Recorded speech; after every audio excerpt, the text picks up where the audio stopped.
Have you ever wondered what really happens on top secret space missions? Those projects that never reach the public, hidden under the layer of secrecy of governments and military agencies, where only a privileged few know the truth. What if I told you that one of these secrets could put the very existence of humanity at risk?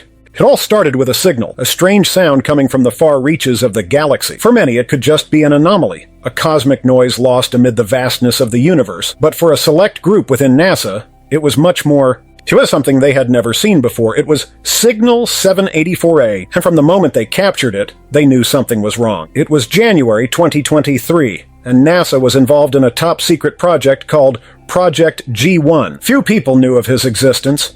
Not even the highest levels of government were fully aware of what was happening. Only a restricted group of scientists, engineers, and military personnel were aware of the mission. Among them was Daniel Foster, one of NASA's top aerospace engineers, and also one of the only ones to know what was coming next. Foster had worked at NASA for decades and had seen it all. Successes, failures, stunning discovery. But what was about to happen with Project G1 would be unlike anything he had ever experienced. On that fateful January day, the goal was simple: investigate the origin of Signal 784A, an unknown transmission coming from the edge of the Milky Way. Nothing more. They did not expect to find life. They didn't expect to find anything other than answers to a mystery that, for many, was just another piece of information to be analyzed. But questions quickly began to emerge. What was behind this sign? Who or what was trying to communicate? Foster and his team began to wonder if the universe might be revealing something that humanity was not prepared to face. The astronauts were sent. The mission seemed simple, even routine by NASA standards. But as the G1 spacecraft advanced beyond the borders of our solar system, the signal grew stronger, more present, as if he was waiting for them. And then the unexpected happened. A dead silence took over the control room on Earth. Without warning, communication with the crew was cut off. Foster knew something was terribly wrong. Something that could not be explained by the laws of physics we knew. The silence in mission control became deafening, and that's when the real terror began. Something was waiting for them in space. Something that, until then, was beyond our reach of understanding. What exactly is Signal 784A? That was the question no one at NASA could answer. From the first moment it was captured, it defied everything scientists knew about cosmic signal. It was not the distant echo of a dying star, nor the background noise common in deep space. It was something different, something that didn't fit into any known explanation. Signal 784A did not follow the pattern of any previously documented natural phenomenon. It seemed to pulse regularly, almost like a rhythmic beat, and changed in intensity as the G1 spacecraft approached. For the engineers and scientists in mission control, this generated increasing discomfort. Foster, always a man of science and skepticism, began to feel an irrational fear rising within him, a sensation he could not explain. It was as if something beyond their understanding was calling to them, something that was waiting patiently in the far reaches of the galaxy. On the mission, the astronauts on board the spacecraft initially reported that everything was working perfect. Communication flowed smoothly, and progress was steady. However, as time passed and the ship got closer to the source of the signal, things began to change. The crew reported an unexplained increase in signal strength, as if they were becoming closer or more aware of their presence. It wasn't just a sound, it was something alive. Something that reacted to its proximity. Scientists on Earth began to worry. Never before had a signal shown signs of behavior. And then, on the morning of February 2nd, everything changed. The last transmission captured was the voice of pilot Tim Irwin, reporting that the signal strength had reached a critical level. He reported an unidentified object appearing on the ship's radars, then silent. Everything stopped. Foster, who was monitoring the mission from NASA control, froze when he heard the broadcast abruptly cease. The silence was more deafening than any sound he had ever experienced. The connection to the crew had been severed, as if an invisible hand had pulled the thread. There were no signs of technical failure, no rational explanation for the sudden loss of contact, and with each passing minute, the anxiety within mission control grew. The military, who until then had watched with relative calm, began to act different. Foster noted that after the loss of contact, orders began to come from much higher levels, and control over the mission seemed to slip out of the scientists' hands. Something was happening, something no one there was willing to admit out loud. Signal 784A was not just an anomaly, it was a warning. And now, with the crew lost, Foster began to fear what could really be behind this mysterious sound. As the days dragged on after the loss of communication with the G1 spacecraft, the atmosphere at NASA turned into a suffocating mix of despair and fear. Foster, who spent hours on end reviewing the data, couldn't find a single clue as to what had happened. The crew seemed to have disappeared into the void of space, leaving no trace other than that last enigmatic report.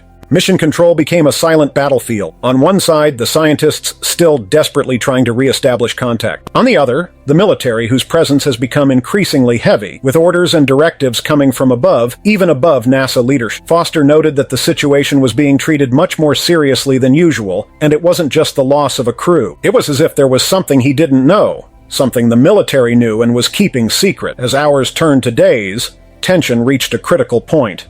No communication, no signs of life. The members of the control team took turns without rest, each waiting for the moment when the G1 ship could finally reappear. But nothing happened. It was as if the ship had been swallowed by space itself. Then on February 9th, something finally happened. Suddenly, as if a portal opened, communication was briefly restored. It was enough to hear the crew's voices, but what they said filled Mission Control with dread. Tim Irwin, the pilot, was speaking quickly, his voice cracking with fear. He begged to return to Earth immediately. The panic was palpable in his words, but he couldn't explain what had happened. He just repeated that they shouldn't have found anything, that the signal should never have been discovered. Foster felt a chill run down his spine. The crew was desperate to get back, as if something was chasing them, something they didn't understand but knew was dangerous. Permission to return was immediately granted. The re-entry plan to Earth was prepared in record time. Everyone at NASA knew something was terribly wrong, but no one dared admit what was beginning to form in their minds. What if whatever was out there had not only been discovered, but had also discovered the crew? The G1 ship was on its way home,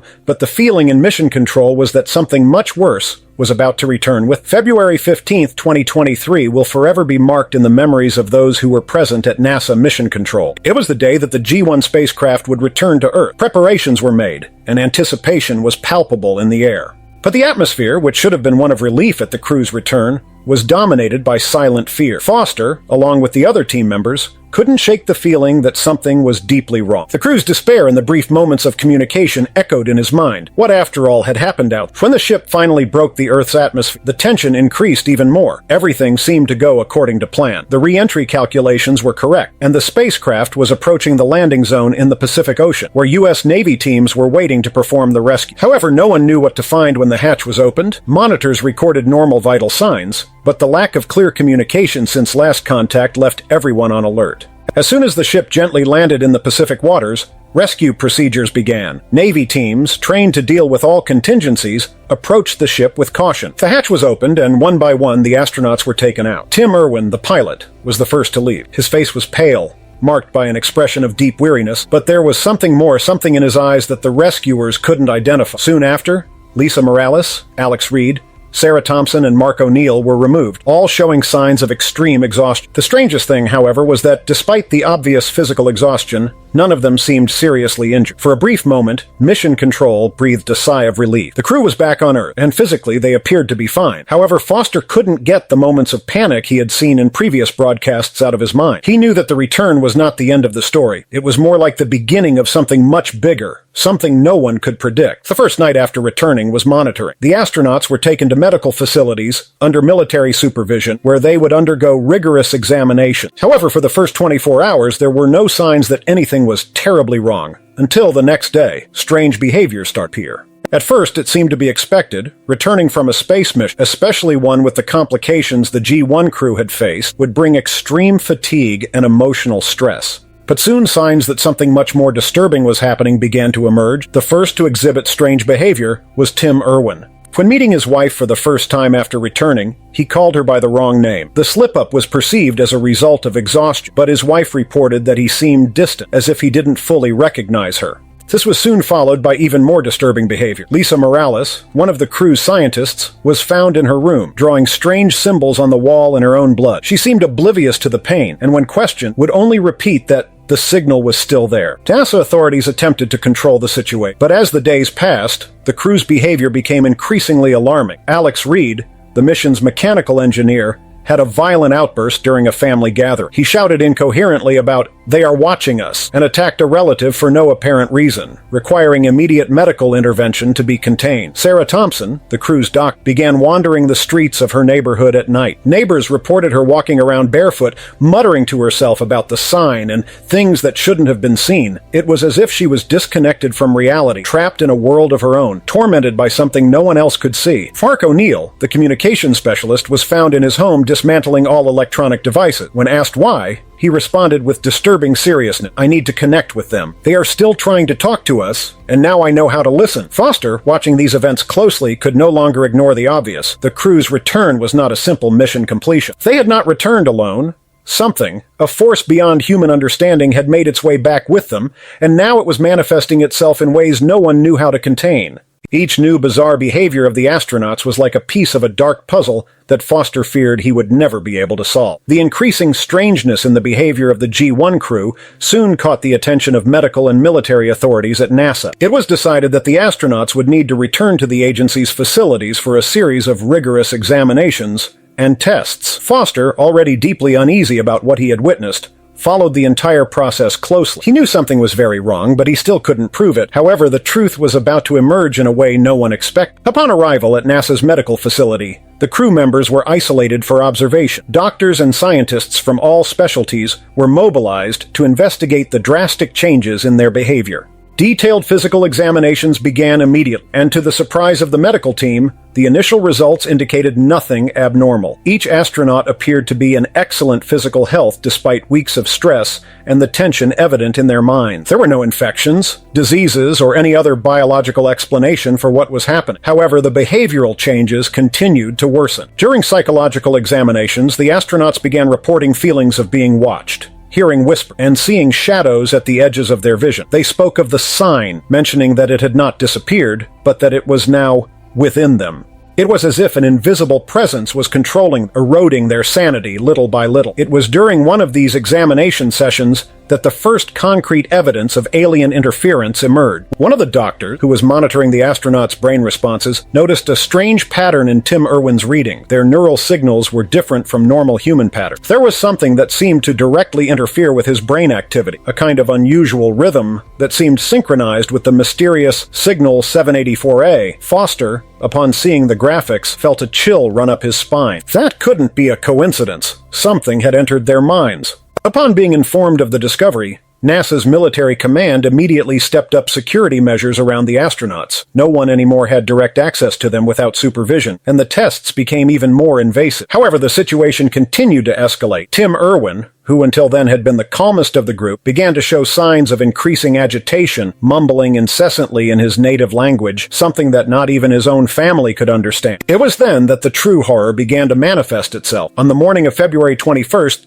Tim Irwin was taken in for another routine exam. The medical team escorted him to a testing room where they would do an MRI to try to understand what was happening in his brain. Since returning to Earth, he seemed to be the most affected by the sign, and everyone hoped that the tests would reveal something conclusive. However, what happened that day went far beyond what anyone there could have predicted. Foster, who was watching the exam from an adjacent room, saw the first MRI images in real time. At first, everything seemed normal, until something unusual began to appear in Tim's brain image. Small, almost imperceptible geometric patterns began to appear in various areas of the brain, forming a kind of structure that seemed to pulse in synchronization with the Signal 784A. The medical team was stunned, and Foster knew at that moment that they were dealing with something completely out of their control. It was then that Tim began to squirm on the exam table. His breathing quickened, and he began to mumble disjointed words in an increasing tone of desperation. Doctors tried to calm him, but he became increasingly agitated, his voice rising until it became a guttural, almost inhuman scream. Chaos engulfed the room when Tim suddenly ripped off the medical devices attached to his body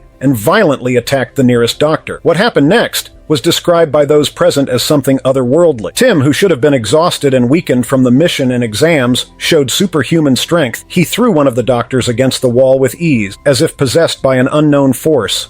His eyes, once normal, were now completely black without any trace of humanity. The exam room turned into a war zone as NASA security guards were called in to contain what appeared to be a creature other than Tim. Despite his efforts, Tim became uncontrollable, attacking everything and everyone around him. Security guards, initially hesitant to use lethal force, had no choice when he ripped open the room's metal door with his bare hands. Foster, watching from afar, was paralyzed with terror. The Tim he knew was no longer there. What remained was something beyond anything he could imagine, an alien entity that had taken possession of his body. When he was finally neutralized, Tim fell to the ground, his body shaking violently. A black slimy substance began to ooze from his mouth, indicating that whatever was inside him was still present. The scene was terrifying, and Foster knew that if Tim was completely taken, the other crew members wouldn't be far from following suit. From that moment on, NASA went on high alert. What had started as a simple mission to investigate an unknown signal had now turned into something much more sinister. After the terrible incident with Tim Irwin, NASA and the United States government realized that the situation was far beyond what they could control. Tim's body, now unrecognizable, was isolated in a secret facility for analysis, while the other members of the G1 crew were transferred to even tighter containment area. The chaos had reached a new level, and what was at stake was not just the mental and physical health of the astronauts, but the safety of all humanity. Lisa Morales, Alex Reed, Sarah Thompson, and Mark O'Neill were immediately placed under armed surveillance. The objective was clear: to prevent any other violent outbreak like Tim's from occurring. But the feeling of despair hovered over the team. The nature of the threat was still unknown, and the behavior of the other astronauts was becoming increasingly unpredictable. NASA didn't know how long they had before others followed Tim's path, and the answers they sought were getting further and further away. Foster, who followed everything with a growing sense of helplessness, spent days without sleep trying to find a logical explanation for what was happening. He obsessively reviewed the data, but nothing he discovered made any sense. Signal 784A somehow seemed to have infiltrated the crew's bodies and mind, altering their cognitive and physical function. What was even more alarming was that, as time passed, the astronauts showed signs of becoming less and less connected to their humanity. Tension between the military and NASA scientists was also growing. While scientists wanted to continue examinations and find out what was causing the changes in the astronauts, the military began pushing for more drastic solutions. Containment was failing. Everyone knew that time was running out. The ultimate failure occurred when, despite all efforts, Mark O'Neill managed to escape from his containment area. No one knew how he had managed it, but by the time they realized it, it was too late. Surveillance cameras showed that Mark, acting strangely calm and deliberate, had dismantled the security systems in his cell and walked down the halls as if he knew exactly where he was going. He seemed in a trance, muttering about them and the connection, as alarms blared throughout the facility. Security teams quickly tried to locate him, but Mark disappeared. Panic gripped the base. If he could escape, what would stop others from doing the same? And more importantly, what would it mean for the outside world if these entities, which now appeared to inhabit the bodies of astronauts, spread beyond the walls of NASA? With Mark O'Neill missing and base security in a state of emergency, all eyes turned to the three remaining astronauts: Lisa Morales, Alex Reed, and Sarah Thompson. The worry that they too would follow Tim and Mark's path hung like a dark cloud over the facility. Foster was on the verge of collapse, unable to shake the feeling that he was watching the prelude to something much more terrifying. It was Lisa who showed the first signs of a complete transformation. On the night of February 25th, security cameras captured images of her sitting silently in her cell, staring blankly at the wall. There was no movement for hours, until suddenly she began to trace strange symbols on the walls with her fingers, similar to those she had drawn with her own blood earlier. These symbols, now more elaborate and numerous, seemed to form a pattern, a kind of language or map that no one could decipher. Soon after, Lisa began to convulse violently. The medical team rushed to the cell, but as in Tim's case, their strength proved inhuman. She stood up from her restraint bed with frightening ease, and her eyes, which had previously looked exhausted and confused, were now completely black. There was something sinister in his posture, something not of this world. The transformation was complete. The force with which Lisa attacked the security guards who tried to restrain her was astonishing. She took them down with ease, moving with an agility that defies medical explanation. The behavior she displayed was not human. Cameras captured the moment when she, as if guided by an invisible force, began to murmur in an unknown language. It felt like a calling, a type of communication with something or someone. Security teams, now fully prepared for the worst, did not hesitate to use lethal force. The military command gave the order,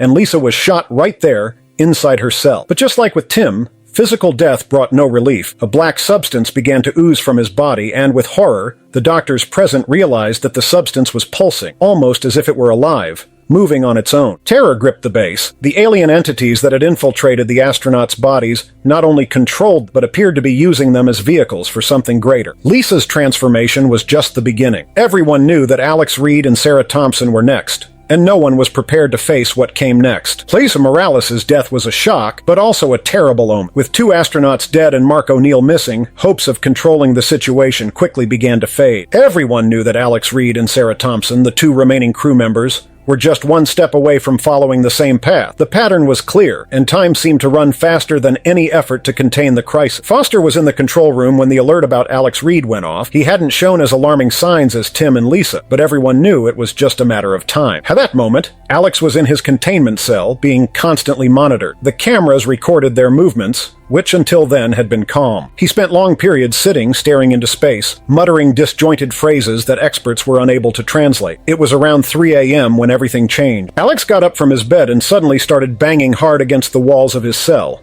The sound was terrifying, reverberating through the facility's hallways. Security guards and doctors rushed to his cell, but before they could intervene, he began convulsing violently. The pattern was the same as Tim and Lisa's. His eyes turned black, his strength became superhuman, and he began screaming in an unknown language. The cameras recorded the exact moment his transformation was complete. His body seemed to stretch in an anomalous way, as if something was trying to free itself from inside him. This time, however, the authorities were more prepared. Lethal force was applied immediately, but as expected, Alex's physical death did not end the terror. Just like with the others, a black, viscous substance began to ooze from his body, moving autonomous. This substance seemed to writhe, almost as if it was looking for a new host. As Alex Reed died, a sense of dread filled the base. Foster watched silently, knowing things were about to get worse. Alex's transformation was living proof that these alien entities were getting stronger. With each astronaut who succumbed, control seemed to slip out of the hands of NASA and the government. But there was something even scarier going on. That pattern of transformation indicated that the entities were not just taking over the astronauts' bodies, they were learning, adapting. With each new manifestation, resistance seemed futile. Earth was slowly being invaded by something that no one could stop. With the situation deteriorating rapidly, military and government authorities began to take drastic measures. Foster and the other scientists were removed from direct control of the situation. The government assumed complete command of the operation, and orders came directly from the highest level. The watchword was clear: containment at any cost. The fear was no longer about the G1 crew. The real terror now lay in the possibility that these alien entities could escape the facility and spread throughout the world. It was at that moment that Foster realized there was much more at stake than he realized. Communication within NASA was restricted, and rumors began to spread. Soldiers at the base talked about the possibility that Signal 784A was not an accidental discovery. There was a growing suspicion that the government already knew something long before the launch of the G1 mission, and that the entire operation was planned to exploit whatever was behind that mysterious signal. Foster began to piece together a dark puzzle. He learned through confidential conversations that Signal 784A had first been detected many years earlier,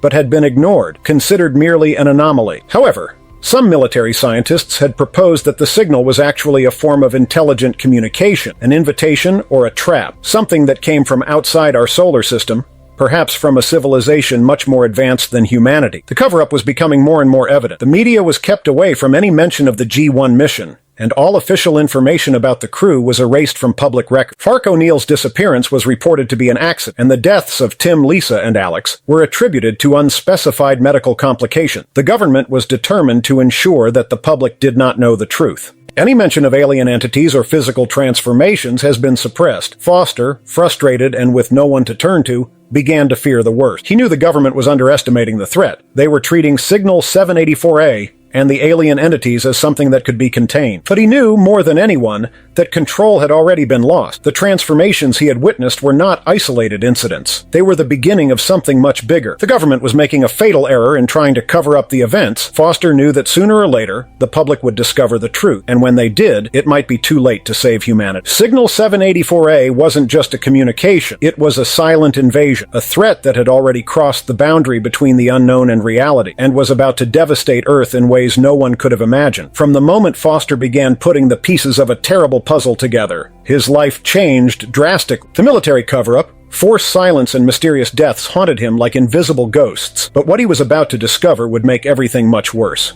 Signal 784A wasn't just a transmission lost in the cosmos, it was a trap of civilizations far beyond human understanding, designed to infiltrate the deepest recesses of mind and matter. Foster began looking for answers wherever he could, revisiting initial analyses of the signal, and confidentially consulting with former colleagues who were also being kept silent. Most were too terrified to speak, but one in particular decided to share something that would change everything. The G1 project was never simply an exploration mission. In fact, Signal 784A had been detected before, as Foster had suspected, and the government knew full well that it was more than a mere scientific curiosity. The first signal transmissions, discovered years before the mission, had been deciphered by a secret team of cryptographers and experts in ancient language. What they found was frightening, a sort of warning or code that appeared to be communication between advanced life forms, mentioning infestation and conquest. Signal 784A was, in fact, a call for entities capable of integrating themselves into living organisms, altering their biological and mental composition. The G1 mission,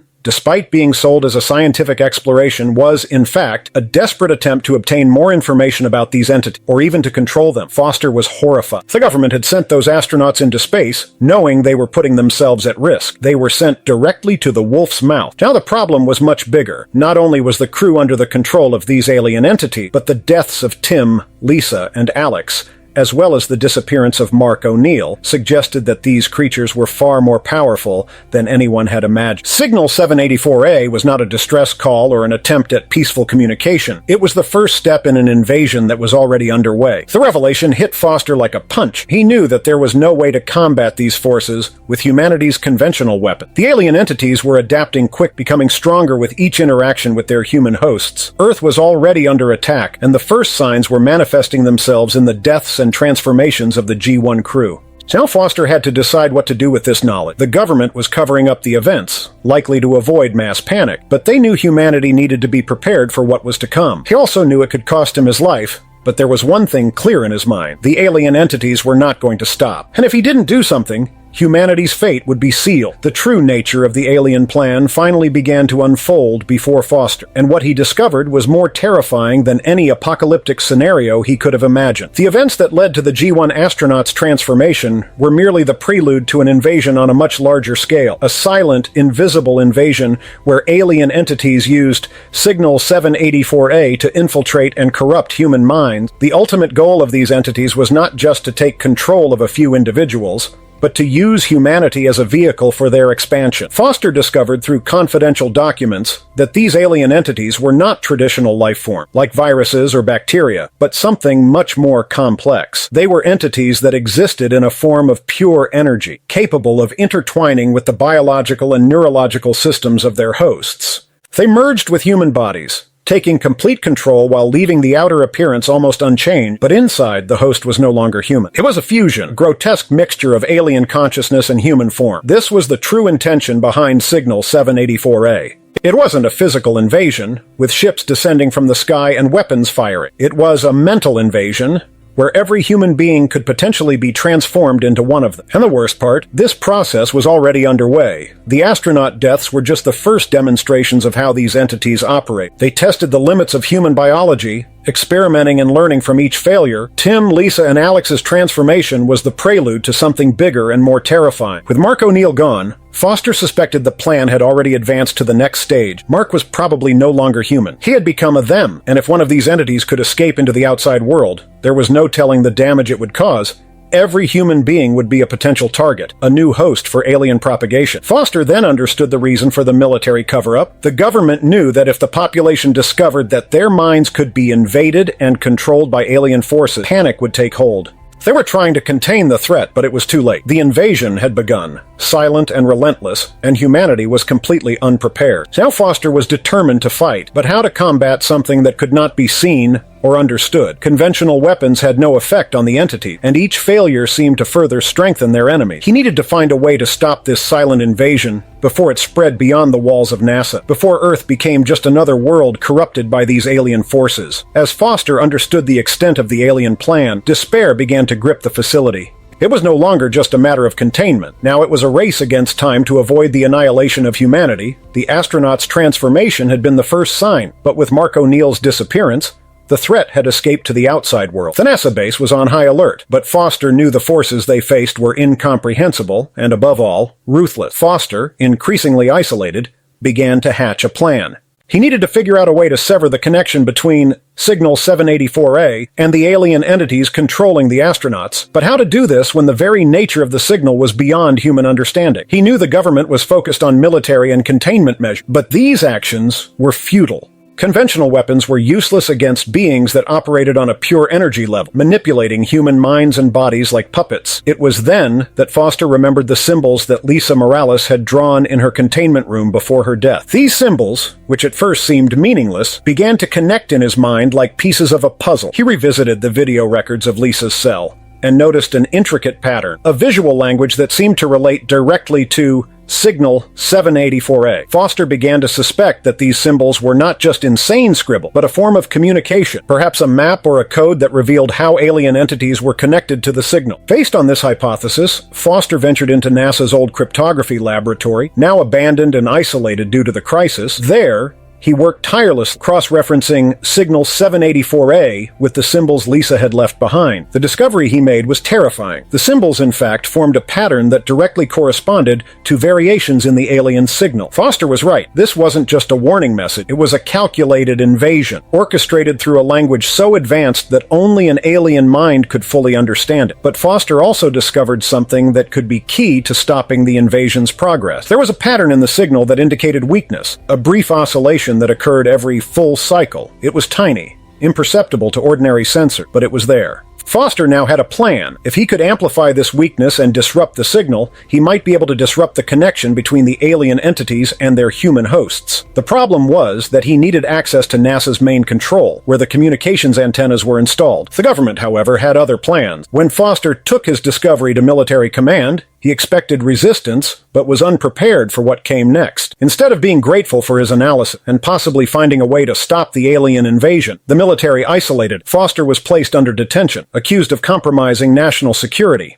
The orders came directly from the highest levels of government, and Foster began to realize that somehow he knew too much. The military was not interested in disrupting the signal. The government, instead of seeking a solution, seemed to be trying to maintain the status quo, as if they were trying to control or even exploit the alien entities for their own end. This didn't make sense until Foster began to remember conversations he had heard over the past few months. There was a murmur among senior scientists about secret biological weapons program, experiments carried out under government direction with the aim of harnessing alien life form. That was it.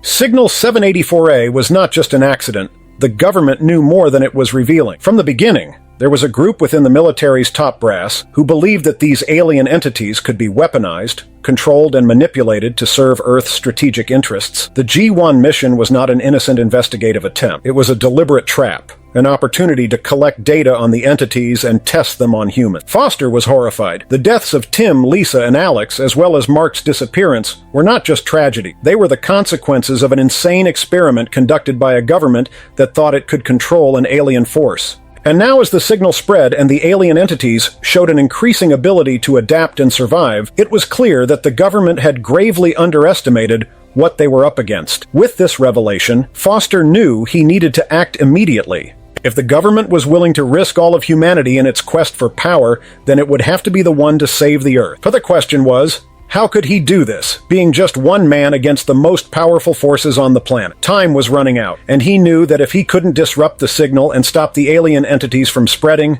humanity would be lost. This story leads us to reflect on how far humanity is willing to go to achieve power and control, even when it means risking the very fate of the Earth. The quest to explore the unknown, which began as a step towards progress, ended up revealing forces that are beyond our understanding. The government attempted to use these alien entities for strategic purpose, but the nature of these forces proved to be unpredictable and dangerous, threatening our existence. Now the question remains, how far would we go to protect humanity from a threat that already exists within ourselves? What do you think? Should the government have attempted to exploit these entities, or should it have warned humanity of the danger from the beginning? If you like this story and want to follow more stories like this, don't forget to like the video, subscribe to the channel, and activate the bell so you don't miss any of our next stories. We have many more intriguing and scary stories to come. Until next time.